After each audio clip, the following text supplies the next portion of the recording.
فانی دنیا ہے، یہ فانی دنیا ہے. جو لوگ اللہ رسول کے وفادار نہ ہوں گے وہ آپ سے کیا وفا کریں گے؟ خدا کے لیے قوم کی بیٹیوں کو اس پر غور کرنا چاہیے، آپ لوگوں کو بھی غور کرنا چاہیے. پھر اسی تناظر میں ایک اور بات آ گئی. مشرک کے ساتھ تو نکاح منع کر دیا گیا کہ مسلمان عورت کا نکاح مشرک مرد کے ساتھ نہیں ہوگا، اور مشرک مرد کا نکاح مسلمان عورت کے ساتھ نہیں ہوگا، اور مرد مسلمان ہے عورت مشرک ہے تو بھی نہیں ہو سکتا، دونوں کا مسلمان ہونا ضروری ہے. پھر اس میں یہ ہوا کہ حضرت عبداللہ ابن رواحہ، یہ بڑے عظیم صحابی، جنگ موطا میں ان کی شہادت ہوئی. حضرت عبداللہ ابن رواحہ نے ان کی ایک کنیز کو ایک تماچا مار دیا. کنیز تھی، اس دور میں کنیز ہوا کرتی تھی. کبھی کبھی آپ لوگ یہ سنتے ہیں کنیز، غلام. تھوڑا میں اس پر گفتگو کر لوں تاکہ چونکہ آگے اب یہ سب چیزیں آتی رہے گی تو ایک آپ کے ذہن میں آنا چاہیے. ہوتا یہ تھا کہ اس دور میں انسانوں کو بیچا جاتا تھا اور خریدا جاتا تھا. جیسے جو جنگ میں قیدی ہو جاتے تھے ان کو بیچ دیا جاتا تھا، ڈاکو لوگ قافلے لوٹتے تھے، انسانوں کو غلام بنا لیتے تھے، ان کو بیچ دیتے تھے. اب غلامی کا دور ختم ہو گیا، اب کنیز کا دور ختم ہو گیا. غلام اور کنیز اب ہیں نہیں، سب آزاد ہیں. تو وہ جو خریدا جاتا تھا غلاموں کو، کنیزوں کو، تو جو کنیزیں ہوتی تھی تو ان پہ جو جس گھر میں وہ رہتی تھی اس گھر کے لوگوں سے ان پہ پردہ بھی نہیں تھا. پردہ آزاد عورتوں کے لیے تھا، کنیزوں کے لیے نہیں تھا. بلکہ اگر کوئی کنیز ہوتی تھی تو کنیزوں کے لیے نکاح کے بغیر ان سے بیوی جیسا سلوک کرنا حلال تھا. نکاح کے بغیر جو کنیز یعنی جس نے خرید لیا، اب خریدنے کے بعد اس سے نکاح کی ضرورت نہیں ہوتی تھی. یہ احکام قرآن میں واضح طور پہ ہے. اصل میں جو لوگ ان کو پتہ نہیں ہوتا وہ گھبرا جاتے ہیں، نکاح کے بغیر کیسے ہو سکتا، تو یہ کنیز کے لیے خاص ہے. اچھا یہ بھی ہے کہ اگر وہ جو کنیز ہے، اب ایسا نہیں کہ کنیز ایک گھر کے اندر ہے تو سارے گھر کے مرد اس کے ساتھ معاذ اللہ مردوں جیسا سلوک، ایسا نہیں. کوئی ایک ہی اسی کے لیے وہ خاص ہوگی، ٹھیک ہے. اور جو اس سے بچہ پیدا ہوگا وہ حلالی ہو، کنیزوں کے ساتھ یعنی کہ بیوی جیسا سلوک ہو سکتا تھا. تو ان کو آزاد عورتوں کی طرح ان کے لیے پردے کا جیسے ان کے لیے احکامات ہیں ان کے لیے نہیں ہوتے تھے. وہ گھروں میں کام کاج کرتی تھی وغیرہ وغیرہ. پھر ان کو بیچا بھی جاتا تھا. پھر ایسا بھی ہوتا تھا کہ کنیز کا نکاح غلام کے ساتھ کر دیا جاتا تھا، پھر اس سے جو بچہ پیدا ہوتا تھا اس کو خانہ زاد غلام کہتے تھے. اس طرح بھی لوگ کرتے تھے. مگر ابھی دنیا میں کنیز نہیں ہے. کچھ لوگ نوکرانیوں کو بھی کنیز کے احکامات پر گنتے ہیں. یہ سخت غلطی ہے لوگوں کی. نوکرانیاں کچھ اجرت لے کر نوکری کرنے کے لیے آتی ہے، وہ کنیز نہیں ہے آپ کی. کنیز کو باضابطہ طور پہ خریدا جاتا تھا پوری رقم دے کر. تو اس طریقے سے معاذ اللہ نوکرانیوں کے ساتھ کنیزوں جیسا سلوک نہیں ہو سکتا. اس غلط فہمی کو دور کرنا چاہیے. کچھ لوگ سعودی ریٹرن ہو کر کے آتے ہیں تو ان کو دماغ کچھ زیادہ ہو جاتا ہے، وہ زیادہ دماغ لڑاتے ہیں. تو آپ سعودی ریٹرن ہو کر کے آئے نا، آپ تھوڑے سے عربی کے جملے آپ کو یاد ہو گئے. قرآن سمجھنے کے لیے صرف عربی کی ضرورت نہیں ہے.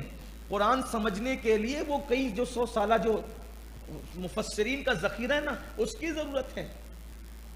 تو اس میں فرق ہے، اس کی طرف توجہ ہونی چاہیے. اور مزید اگر اس کی تفصیل آپ جاننا چاہتے ہیں تو کبھی آپ آئیے تو بیٹھ کے بات ہو جائے گی انشاءاللہ. اور کبھی مزید موقع ملے گا تو پھر گفتگو کریں گے. تو انہوں نے ایک کنیز کو مار دیا، حضرت عبداللہ بن رواحہ نے مار دیا. تو وہ آئے، ان کو احساس ہوا کہ میں نے کنیز کو کیوں مارا. تو اس کی حضور میں نے کنیز کو مار دیا. تو آقا نے فرمایا کیا وہ کلمہ پڑھتی؟ کہا جی یا رسول اللہ. کہا نماز پڑھتی؟ جی یا رسول اللہ. کیا وہ وضو کرتی ہے؟ جی یا رسول اللہ. رمضان شریف کے روزے رکھتی؟ جی یا رسول اللہ. آقا فرماتے وہ مومنہ ہے، اللہ کی قسم وہ مومنہ ہے، وہ مسلمان ہے، تم نے اس کو مارا کیسے؟ تو پھر انہوں نے کہا یا رسول اللہ اب اس غلطی کا ازالہ میں اس طرح کروں گا کہ میں اس کو آزاد کر دوں گا، اور آزاد کر کے اس کو اپنے نکاح میں لے لوں گا. آزاد کر کے اس کو اپنے نکاح میں لے لوں گا، یعنی آزاد کر دیا تو وہ کنیز نہ رہی، پھر اس کو نکاح میں لے کر بیوی بنا دوں گا. یعنی ایک تماچا مار کیا دیا ہے تو اب اس کے دل جوڑنے کے لیے، دل جوئی کے لیے اتنی بڑی قربانی دی جائے گی. اس سے پتہ چلا صحابہ کرام کا تقویٰ کیا تھا، ان کی پرہیزگاری کیا تھی، اللہ سے ڈر کا عالم کیا تھا. ایک کنیز کو مارا ہے تو اتنے بے چین ہوئے. یہاں تو بیویوں کو مارتے ہیں، رمضان المبارک میں بھی مارتے ہیں، زخمی کر دیتے ہیں، ظلم کرتے ہیں. نہیں، ہر مرتبہ مارنے کی اجازت نہیں ہے، جہاں مارنے کی اجازت ہے وہ بھی بڑے بڑے دقیق مسائل ہیں، اتنا بھی نہیں۔ جہاں مارنے کی اجازت دی، پہلے تو روکتا اسلام، آخری سٹیپ ہے، اس میں بھی یہ کہ ایسے کہ کوئی ہتھیار سے اوزار سے نہ مارو، اور اتنا بھی نہ مارو کہ نشان پڑ جائے، مارنے کی اجازت نہیں ہے اسلام میں۔ اللہ کے رسول فرماتے ہیں جو عورتوں کی عزت نہیں کرتے وہ کمینے لوگ ہیں، کمینے، اللہ کے رسول نے ان کو کمینہ کہا ہے۔ اور آقا فرماتے ہیں جو شریف لوگ ہیں وہی عورتوں کی عزت کرتے ہیں، عورت کی عزت کرنے والے کو شریف میرے نبی نے فرمایا، عورت کو بے عزت کرنے والے کو کمینہ میرے نبی نے فرمایا۔ تو جو عورت کو بے عزت کرے اس سے بڑا کمینہ کون ہوگا؟ کیونکہ سید العالمین نے اس کو کمینہ کہا، اور جو عورت کی عزت کرے حضور اس کو شریف کہتے ہیں، جس کو حضور شریف کہتے اس سے بڑا شریف کون ہوگا؟ اور پتہ چلا تسمیہ گھمانے سے شرافت صرف نہیں ملتی، داڑیاں رکھنے سے صرف شرافت نہیں ملتی، شرافت کا معیار ہے بیوی کے حقوق ادا کرو، ان کے ساتھ ظلم نہ کرو۔ تو عبداللہ ابن رواحہ رضی اللہ تعالیٰ عنہ نے جو ہے وہ نکاح کر لیا اس کنیز کو آزاد کر کے، تو لوگوں میں ہنگامہ مچ گیا، او دیکھو وہ دیکھو کنیز سے نکاح کر لیا، کنیز سے کیسے یہ لوگ ہیں کنیز سے نکاح کر لیں۔ اس پہ قرآن کی آیت ہے کہ مشرک سے بہتر ہے، مشرک آزاد عورت سے بہتر ہے کہ کسی مومن کنیز سے تم نکاح کرو۔ وہ غریب ہے نا، وہ مفلس ہے نا، اسی لیے تانا دے رہے ہو کہ ایک مالدار آدمی نے، ایک جو ہے وہ عزت والے آدمی نے ایک کنیز سے نکاح کر لیا، اس کو آزاد کر کے، ٹھیک ہے مال نہیں ہے اس کے پاس اعلیٰ نسبی نہیں ہے، لیکن اس کے پاس محمد الرسول اللہ کی نعمت تو ہے، عشق مصطفیٰ تو ہے، دین تو ہے، ایمان تو ہے، اس سے بڑی نعمت کیا ہوگی؟ واللہ ایمان سے بڑی دولت کائنات میں کچھ بھی نہیں ہو سکتی۔ تو فرمایا کہ مشرک آزاد خوبصورت عورت سے، کالی کلوٹی رنگ کی پکی سانولی، جس کا دیکھ دکھاوا اچھا نہ ہو لیکن اس کا دل ایمان سے بھرا ہوا ہے، تو وہ اس مشرک خوبصورت سے بہتر، وہ کالے رنگ کی ہے، وہ سیاہ رنگ کی ہے، اس لیے کہ رنگ اترتا چڑھتا رہے گا، رنگ ڈھلتا رہے گا، لیکن ایمان کی رمق بڑھتی ہی رہے گی، ایمان کا نور بڑھتا رہے گا۔ ایمان کی سفید چمڑی کی اہمیت نہیں ہے، ایمان کی اہمیت۔ ان کو جواب دیا گیا، پتہ چلا صحابہ پر بھی اعتراض ہوتا تھا تو جواب قرآن مقدس عطا فرماتا تھا۔ اس سے ہمیں بھی ہوش کے ناخن لینا چاہیے کہ کسی کا حسن اگر دل کو لبھا رہا ہو اور وہاں کلمے کا نور موجود نہیں ہے تو ادھر آنکھ اٹھا کے بھی مت دیکھو۔